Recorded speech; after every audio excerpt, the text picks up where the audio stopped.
ভোটের আগে পরে ৮ দিন আইন শৃঙ্খলা বাহিনী মাঠে রাখতে চায় ইসি। নির্বাচন নিয়ে কোনো শঙ্কার কথা জানাননি ঊর্ধ্বতন কর্মকর্তারা। প্ল্যানিং ছিল ৫ দিন, এখন প্রস্তাবনাটা আসছে ৮ দিন। এটা আমরা পরীক্ষা করে দেখব।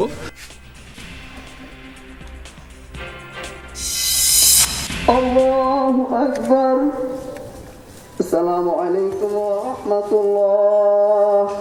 আসসালামু আলাইকুম ওয়া রাহমাতুল্লাহ। জগন্নাথ বিশ্ববিদ্যালয় ক্যাম্পাসে ছাত্রদল নেতা জোবায়েদের জানাজা, খুনিরা শনাক্ত, দ্রুত গ্রেপ্তারের ইঙ্গিত পুলিশের। যাদেরকে আমরা শনাক্ত করেছি তাদের কাছ থেকে শুনলে আমরা মিলাতে পারবো যে আসলে কোনো অপরাধী জড়িত আছে কিনা, তখন আমরা অ্যারেস্টে যাবো। এখন আমাদের মূল টার্গেট হলো আমার প্রকৃত অপরাধী যারা যারা চুরি চালাইছে তাদেরকে অ্যারেস্ট করা। আসামি পক্ষের যুক্তি তর্ক উপস্থাপনের কয়েকদিনের মধ্যেই শেখ হাসিনার মামলার রায়ের আশা। ৩ অভিযুক্তকেই নির্দোষ দাবি রাষ্ট্রনিযুক্ত আইনজীবীর। দেশের ক্রান্তিকালে চারদিকে অনৈক্যের সুরে হতাশ বিএনপি মহাসচিব, বললেন রাজনীতিবিদ ও আমলাতন্ত্রের কারণেই শিক্ষা ব্যবস্থার নিম্নমান।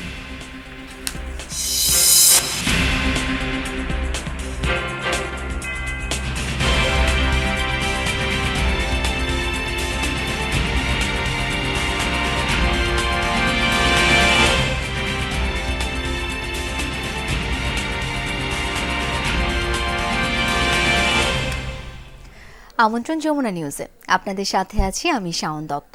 এতক্ষণ শিরোনামগুলো দেখছিলেন। নির্বাচন করার পরিবেশ আছে, এই নিয়ে কোনো শঙ্কা প্রকাশ করেনি আইন শৃঙ্খলা রক্ষাকারী বাহিনী। একথা জানিয়েছেন নির্বাচন কমিশন সচিব আক্তার আহমেদ। আইন শৃঙ্খলা বাহিনীর সাথে বৈঠকে জাতীয় নির্বাচনের আগে পরে ৮ দিন বাহিনীগুলোর সদস্যদের মাঠে রাখার প্রস্তাব দিয়েছে কমিশন। ভোটের দায়িত্বে থাকবে ৯০,০০০ থেকে ১ লাখ সেনা সদস্য, ১.৫ লাখ পুলিশ ও প্রায় ৬ লাখ আনসার।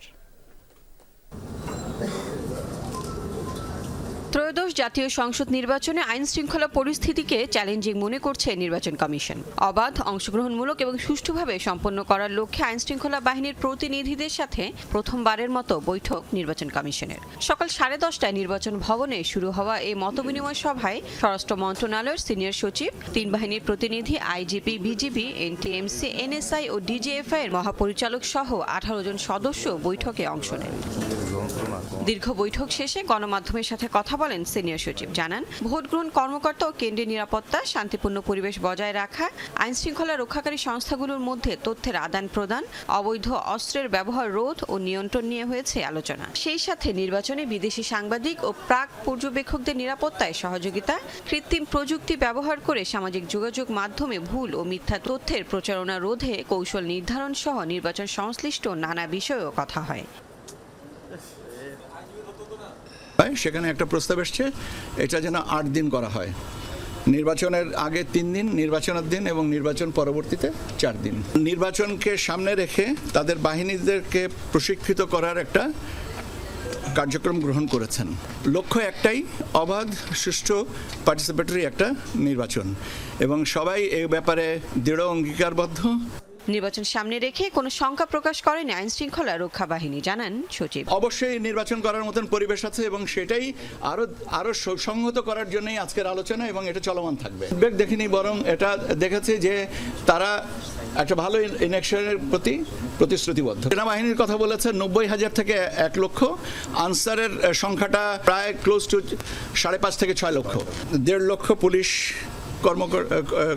কর্মী এই ইলেকশনে কাজ করবেন। সচিব আরো বলেন, সশস্ত্র বাহিনী সিভিল পাওয়ার হিসেবে আছে। আরপিও চূড়ান্ত হওয়ার পর আইন শৃঙ্খলা রক্ষাকারী বাহিনীর মধ্যে অন্তর্ভুক্ত হবে কিনা তা জানা যাবে। তাদের সর্বোচ্চ যেটুকু দেওয়া সম্ভব সেটুকুই আমাদেরকে সরবরাহ করবেন। লাভলি মিথি, যমুনা নিউজ, ঢাকা। জগন্নাথ বিশ্ববিদ্যালয়ের শিক্ষার্থী ও ছাত্রদল নেতা জোবায়েদ হোসেনের খুনিরা শনাক্ত হয়েছে বলে জানিয়েছেন ডিএমপির লালবাগ ডিসি মল্লিক হাসানুদ্দিন সামি। মঙ্গলবার সকাল 10টার আগেই ভালো খবর দেয়া যাবে বলে আশাবাদ ব্যক্ত করেছেন তিনি। জবি ক্যাম্পাসে জোবায়েদের নামাজে জানাজার পর একথা জানান এই পুলিশ কর্মকর্তা। এর আগে দুপুর 12টার দিকে ময়নাতদন্ত শেষে পরিবারের কাছে হস্তান্তর করা হয় জোবায়েদের মরদেহ।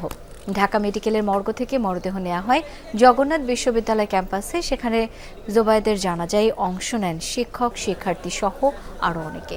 রোববার বিকেলে দুর্বৃত্তদের হামলায় বংশাল থানার মাহুতটুলি এলাকায় নিহত হন জোবায়েদ। এই হত্যাকাণ্ডের ঘটনায় তার ছাত্রীকে আটক করেছে পুলিশ। এদিকে জোবায়েদ হত্যায় জড়িতদের দ্রুত গ্রেপ্তারের দাবি জানিয়েছেন জবের শিক্ষার্থীরা। তা না হলে আন্দোলনে নামার হুঁশিয়ারি দিয়েছেন তারা। সকালে লোকদের সাথে কথা হয়েছে, তারা আমাকে আগামীকাল সকাল 10টা পর্যন্ত সময় দিয়েছে। আশা করি আমি এখানে আসার আগে একটা সুসংবাদ ছিল, এখানে এসে আরেকটা সুসংবাদ পাইছি।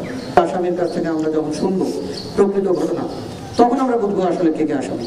তারা মানে যারা আঘাত করেছে, এরকম যাদেরকে আমরা শনাক্ত করেছি, তাদের কাছ থেকে শুনলে আমরা মিলাতে পারবো আসলে অপরাধী জড়িত আছে কিনা।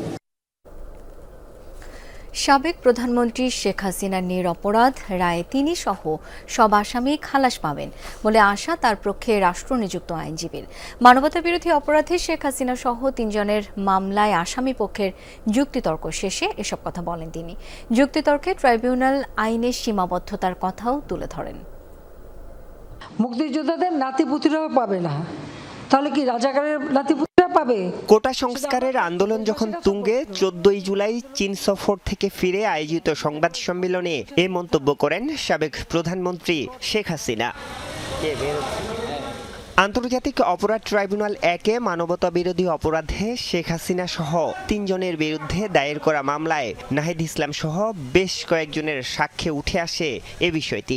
মামলার যুক্তিতর্কে শেখ হাসিনার পক্ষের রাষ্ট্রনিযুক্ত আইনজীবী দাবি করেন এই বক্তব্য ভুলভাবে উপস্থাপন করা হয়েছে, যা মেটিকুলাস ডিজাইনের অংশ। মুক্তিযুদ্ধের কোঠাটাকে সমন্বয় করা, কমিয়ে আনা, এই সদিচ্ছা তার ছিল, কিন্তু সেই সদিচ্ছার প্রতিফলন করতে এই আন্দোলনকারীরা দেয় নাই। এই যে দেয় নাই, এটাও একটি আজকের যে তাদের যে ডিজাইন, এই ডিজাইনের একটি অংশ ছিল। ট্রাইব্যুনাল আইনের সীমাবদ্ধতার কথাও তুলে ধরেন এই আইনজীবী। একটি বিচারের অর্থ হলো এই যে তাকে সর্বপ্রকারের সুযোগ সুবিধা তাকে দিতে হবে। সেই সব সুযোগ সুবিধা থেকে এই আইনের কারণে বাধাগ্রস্ত হয়, এ কথাটা আমি বলেছি। সেই কারণে আমি বলেছি যে আইনটি এমন একটি আইন যে আইনটায় হাত পা বেঁধে নদীতে ফেলে দেওয়ার মতো, ফেলে দিয়ে বলা হয় তুমি সাঁতার কাটো।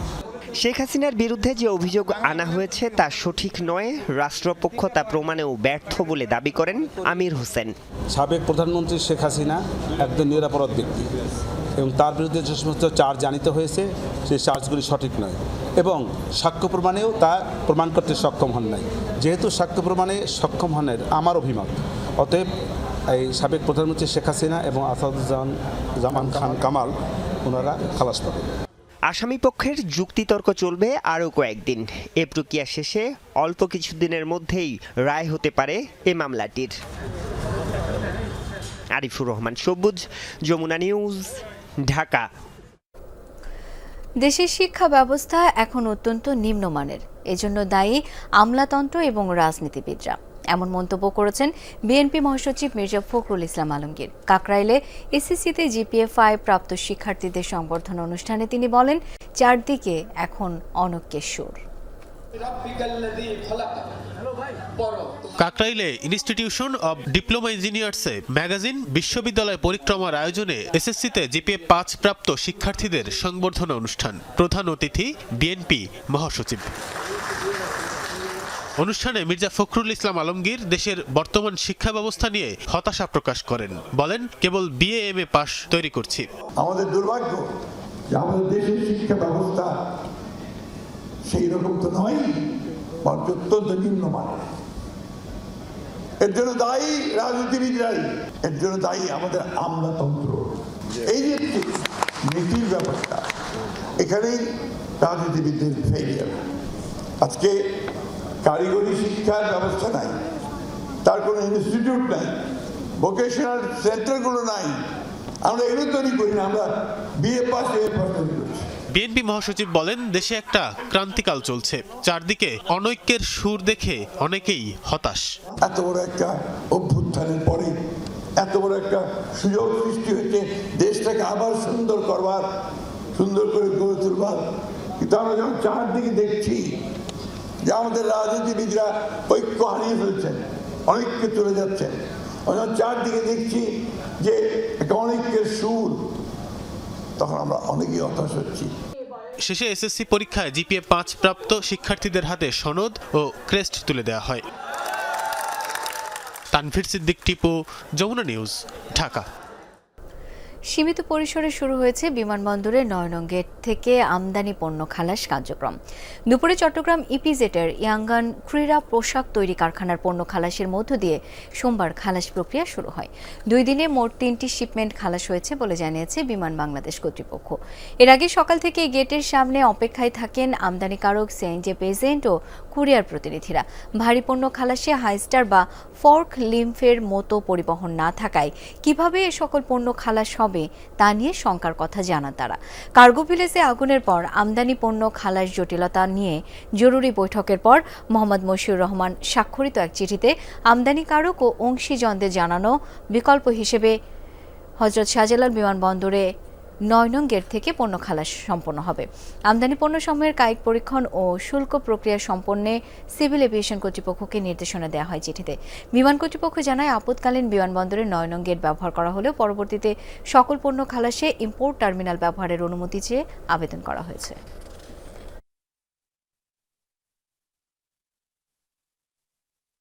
আসলে শুরু যদি এখান থেকে হয়েও থাকে, আমার মালটা আছে ওইদিকে, কালকে যেটা নামছে, এই মালটা যে কোথায় আছে এটা ফাইন্ড আউট আমরা করতে পারি না এখনো। শুধু একটা ডিক্লার হয়েছে যে 9 নম্বরে ডেলিভারি হবে, কিন্তু আদৌ সম্ভব নেই। জায়গায় এমন কোনো প্রক্রিয়া নেই যে জায়গাতে ডেলিভারি হবে বা মানুষ মাল নিবে, এমন কোনো প্রসেসের জায়গা না। কিছু কিছু মাল যে পছন্দ দ্রব্য, যেরকম ফল ফুল বা এমার্জেন্সি কেমিক্যাল, এগুলো আসবে এখান থেকে দেবে। তো এরকম কোনো প্রক্রিয়া দেখিনি এখানে। বা এখানে আপনার যেরকম বিমান থাকবে, সিআর থাকবে, কাস্টম থাকবে, তারাও কেউ কিছু নাই এখানে। কালকে 12টা 1টার দিকেই পারমিশন পাইছি, আজকে 5-6টা যাবে আশা করা। শিপমেন্ট নতুন ফ্লাইটে তো কার্গো কম আসতেছে। শাহজালাল বিমানবন্দরের কার্গো কমপ্লেক্সের অগ্নিকাণ্ডে রপ্তানিমুখী শিল্পের ক্ষতি 12,000 কোটি টাকা। প্রাথমিক এই হিসাব দিয়েছে exporters association of Bangladesh, CAB. সদস্যদের কাছ থেকে তথ্য নিয়ে তৈরি করা হবে ক্ষয়ক্ষতির পূর্ণাঙ্গ চিত্র। দুপুরে রপ্তানিকারক সমিতির জরুরি প্রেস ব্রিফিংয়ে ক্ষতির এই তথ্য তুলে ধরা হয়। উদ্যোক্তারা জানান, অগ্নিকাণ্ডে বড় অঙ্কের আর্থিক ক্ষতির মুখে পড়েছে রপ্তানি শিল্প। এই ঘটনায় উদ্যোক্তাদের পাশাপাশি বিদেশি ক্রেতারাও উদ্বিগ্ন। এমন ঘটনা প্রমাণ করে কার্গো কমপ্লেক্সের নিরাপত্তা দুর্বল। প্রধান বিমানবন্দরও নিরাপত্তা ঝুঁকির বাইরে নয়। উদ্যোক্তারা বলেন, আমদানি করা পণ্য অহরহ চুরি হচ্ছে, রাখা হচ্ছে খোলা আকাশের নিচে। জানানো হয়, অগ্নিকাণ্ডের কারণে আমদানি রপ্তানি কার্যক্রম ব্যাহত হবে। এতে বাজার হারানোর শঙ্কা আছে, কমবে ক্রেতাদের আস্থা। ক্রেতাদের সাথে চুক্তিও বাতিল হতে পারে। বিটিএমএ সভাপতি শওকত আজিজ রাসেল বলেন, একের পর এক অগ্নিকাণ্ড নিছক দুর্ঘটনা নয়, এটি ষড়যন্ত্রের অংশ হতে পারে। একের পর এক ফ্যাক্টরি আগুন লাগিয়ে দেওয়া হচ্ছে। আমরা বড়ভাবেই ষড়যন্ত্রের শিকার হচ্ছি। আমাদের এখন ভাববার বিষয় আছে, ভীষণভাবে ভাববার বিষয় আছে। অনেক বায়ার আমাদের দেশ থেকে চলে যাচ্ছে, অনেক বায়ার যারা আসার কথা ছিল তারা আসবে কিনা চিন্তা করছে।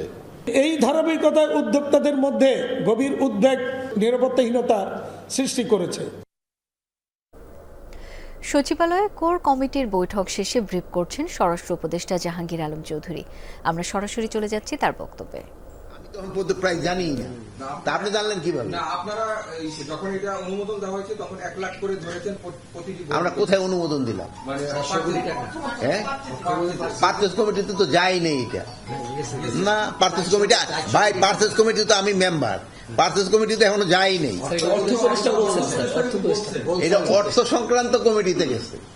তারপরে এটা দাম কত নির্ধারণ হবে, এটা হলো ওই 400 কোটি টাকা যেটা বলছে, ওইটা হলো এটা থোক বরাদ্দ রাখা হয়েছে। এই বরাদ্দটা এত, এখন এরপরে এটা নেগোসিয়েশন করে দাম হবে কত। এটা যেমন আপনারা যেসব ভাবি টাকা দিয়ে দেন বাজার যাওয়ার সময়, কত টাকা দিয়ে দিতে পারে, আপনি বাজার থেকে দামাদামি ফিরে কিনে আনেন না, না বা যেই ক টাকা দিতে ভাই আমার এই ক টাকা দিচ্ছে, এই কটারই মাছ দাও, আনেন ওইভাবে নাকি গিয়ে দামাদামি করে। তো এই পারচেজ কমিটিতে গেলে এরকম দামাদামি হয়ে তারপরে আসবে।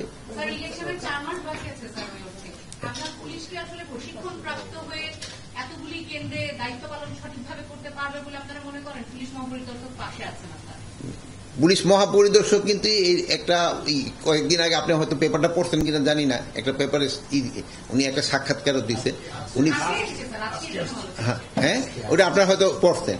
এই সাক্ষাৎকারে ওইটা দেখছেন যে উনি যে পারবে, সক্ষমতা তো আছে, এতে কোনো সন্দেহ নাই। আমাদের পক্ষে ইলেকশন কন্ডাক্ট করা কোনো রকমের কোনো অসুবিধা হবে না। এই ক্ষেত্রে আপনাদের একটু সহযোগিতা লাগবে। আপনারা এই পজিটিভ, অনেক জায়গায় সাংবাদিকতা পজিটিভ যদি করতে থাকেন ভালো। আপনারা সবসময় যেভাবে আমাদের সাহায্য করে আসছেন এইভাবে সাহায্য করে দেবেন। সচিবালয় থেকে স্বরাষ্ট্র উপদেষ্টার ব্রিফিং শুনছিলাম সরাসরি। Bangladesh university of professionals BUP শিক্ষার্থী ধর্ষণ মামলার প্রধান আসামি সোহেল রোজারিওকে সাভার থেকে গ্রেপ্তার করা হয়েছে। পুলিশ জানায় গতরাতে গাজীপুরের কালীগঞ্জে অভিযান চালিয়ে তাকে গ্রেপ্তার করে ঢাকা জেলা উত্তর গোয়েন্দা পুলিশের টিম। সোহেল রোজারিওকে আদালতে তুলে 7 দিনের রিমান্ড চাওয়া হবে। গত 14 অক্টোবর সন্ধ্যায় সাভারের বিরুলিয়ায় ধর্ষণের শিকার হন বিইউপির ওই শিক্ষার্থী। পরে ভুক্তভোগী সাভার মডেল থানায় 3 জনের নাম উল্লেখ করে মামলা করেন। এর পরপরই মামলা 3 নম্বর আসামি মিঠু বিশ্বাসকে গ্রেপ্তার করে পুলিশ। এখনো ধরা পড়েনি আর এক আসামি। গোপন সংবাদের ভিত্তিতে সোহেল রোজারিওকে জানতে পারি যে উনি গাজীপুর জেলার কালীগঞ্জে একটা জায়গায় লুকিয়ে আছে। আমাদের ঢাকা জেলা গোয়েন্দা শাখা উত্তরের টিম গোয়েন্দা অফিসার ইনচার্জের নেতৃত্বে আমাদের গত রাতে অভিযান পরিচালনা করে রাত প্রায় 3টার দিকে, 3টার দিকে আমরা সোহেল রোজারিওকে কালীগঞ্জ থেকে গ্রেফতার করি। গাজীপুর কালিয়াকৈরে মাদ্রাসা ছাত্রীকে ধর্ষণ, কর্মক্ষেত্রে যৌন হয়রানি, হেনস্থার প্রতিবাদী বিক্ষোভ ও মানববন্ধন করেছে ইসলামী ছাত্রী সংস্থা ঢাবি শাখা। সকালে ঢাকা বিশ্ববিদ্যালয়ের রাজ্য ভাস্কর্যে এই প্রতিবাদ মানববন্ধন অনুষ্ঠিত হয়। বিক্ষোভধরা বলেন, ধর্ষণকে ভিন্ন খাতে নেওয়ার জন্য ভিকটিমকে প্রেম সহ নানা ট্যাগ দেওয়া হয়। এমনকি ধর্ষণের শিকার নারীর পোশাক ও মতাদর্শ নিয়ে কথা বলে ধর্ষককে মুক্তি দেওয়ার চেষ্টা চলে। জানান যে আশা আকাঙ্ক্ষা ও নারীদের নিরাপত্তার জন্য জুলাই আন্দোলনের পর অন্তর্বর্তী সরকার এসেছে, সেই সরকার নারীদের নিরাপত্তা দিতে ব্যর্থ হয়েছে। বলেন, মামলার ক্ষেত্রে প্রশাসন অনেক সময় ধর্ষণের শিশুর বয়স বাড়িয়ে মামলা রুজু করতে ইন্ধন দেয়। ধর্ষণ ও যৌন হয়রানির বিষয়ের মামলায় পুলিশ নিষ্ক্রিয় থাকছে। গাজীপুরের 13 বছরের শিশুকে ধর্ষণের ঘটনাকে কিভাবে অন্যদিকে মোড় নেওয়ানোর চেষ্টা করা হচ্ছে, অথচ যেখানে উচিত ছিল সবাই মিলে সুষ্ঠু তদন্তের মাধ্যমে একটি বিচার নিশ্চিত করা। একটি দেশে এবং সমাজে যখন নারীদের নিরাপত্তা এবং মর্যাদা প্রতিষ্ঠিত করা সম্ভব না হয়, তখন ওই দেশের শাসন ব্যবস্থা, আইন ব্যবস্থা, প্রশাসনিক কাঠামো সবকিছু প্রশ্নবিদ্ধ হয়। মূল বেতনের 20% বাড়ি ভাড়া সহ 3 দফা দাবিতে টানা 9ম দিনের মতো আন্দোলন চালিয়ে যাচ্ছেন এমপিওভুক্ত বেসরকারি শিক্ষা প্রতিষ্ঠানের শিক্ষকরা। কেন্দ্রীয় শহীদ মিনারে আমরণ, অনশন ও শিক্ষক সমাবেশ কর্মসূচি পালন করছেন তারা। বলছেন, অনশন বিক্ষোভেও দাবি মেনে নেয়ার আশ্বাস মেলেনি, তাই দিয়েছেন আন্দোলন আরও তীব্র করার হুঁশিয়ারি। কার্তিকেও এমন কাঠ ফাটা রোদ, ব্যবসা গরম যেন আরো তীব্র কেন্দ্রীয় শহীদ মিনারে। তা উপেক্ষা করেই এমপিওভুক্ত হাজারো শিক্ষক কর্মচারীদের অবস্থান। স্লোগান ভাষণে 3 দফা দাবি মেনে নেওয়ার আহ্বান তাদের।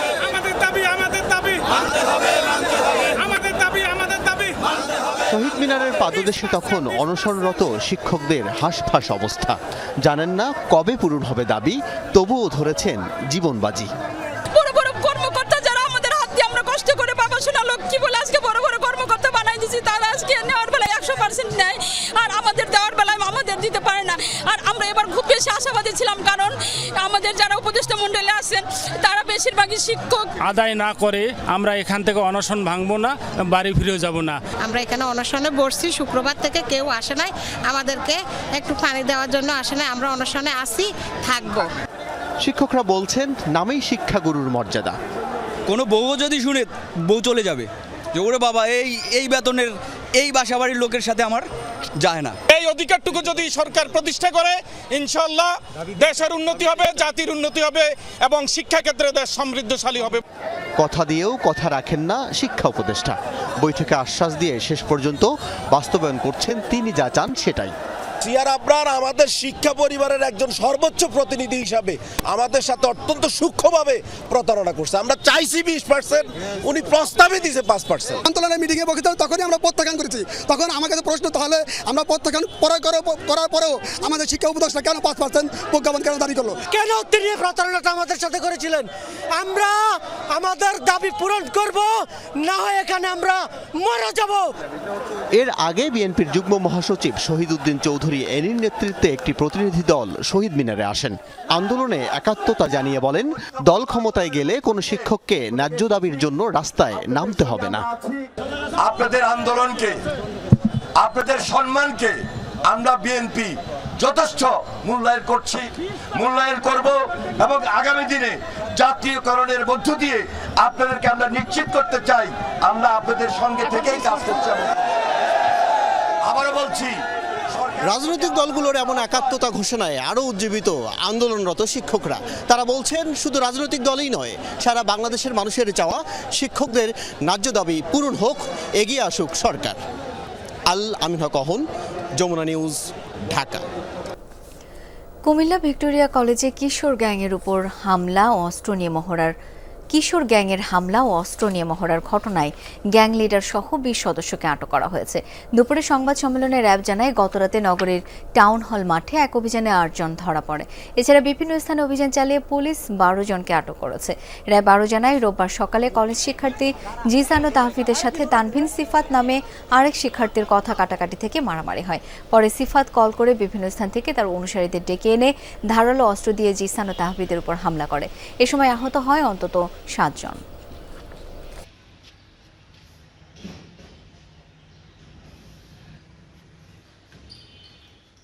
নবীনবরণের একটি অনুষ্ঠান নিয়ে ভিক্টোরিয়া কলেজ মাধ্যমিক শাখায় আধিপত্যকে বিস্তার কেন্দ্র করে দুই গ্রুপের মধ্যে একটি সংঘর্ষ ঘটে, যেখানে দেশীয় অস্ত্রশস্ত্র এবং একজনের হাতে অস্ত্র দেখা গিয়েছে। কর্তৃপক্ষের আশ্বাসে চট্টগ্রাম বন্দরে সিএনজিএফ এজেন্ট কর্মীরা কর্মবিরতি কর্মসূচি স্থগিত করেছেন। এতে শুল্কায়ন কার্যক্রমে গতি ফিরেছে। বন্দরে প্রবেশ ও লাইসেন্স ফি বাড়ানোর প্রতিবাদে তারা এই কর্মবিরতি কর্মসূচির ঘোষণা দিয়েছিল। গতকাল তারা এই ধরনের কর্মসূচি পালন করেন। দেশের আন্তর্জাতিক বাণিজ্যের প্রায় 90% কার্যক্রম এই বন্দরের মাধ্যমে পরিচালিত হয়। সিএনজিএফ এজেন্ট কর্মীর সংখ্যা 10,000-এরও বেশি। তারা আমদানি ও রপ্তানি পণ্যের ছাড়পত্রের জন্য ডকুমেন্টেশনের কাজ করছে।